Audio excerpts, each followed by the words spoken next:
information now about this. It looks like a tiny chicken embryo or something like that floating in this bowl of Campbell's chicken and star soup. Well, last night we introduced you to the woman who found it in her daughter's soup. Always investigating, 7 News reporter Russell Haythorn took it to a lab today, and we reached to find out what it really is.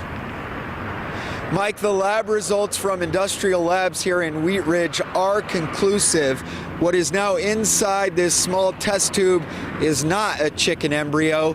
We take you through the steps this lab used to reach that conclusion. Today, we returned to pick up the specimen. I'm Russell. Nicole. Nice to meet you.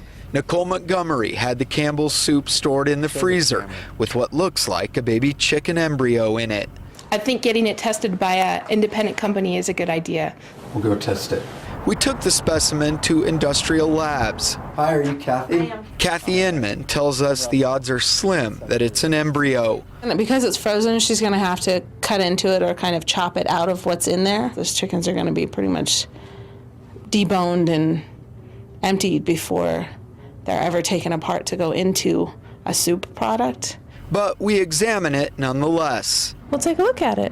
Lab tech Kim Minicky retrieves a pair of scissors. So the whole reason I use the flame is to sterilize the scissors so that in case there was anything on here, it wouldn't contaminate the sample itself. Cuts it out, then uses a sterile stick to remove the sample. I'm just trying to separate it out as much as I possibly can from the actual matrix of the soup. She then takes a closer look. It looks to be more like a tendon or cartilage that would be used to bind the muscle to the bone.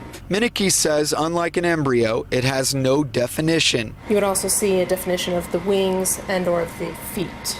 Montgomery appreciates the results, but is still frustrated with Campbell's lack of consideration. The response I got yesterday from customer service was I was kind of brushed off.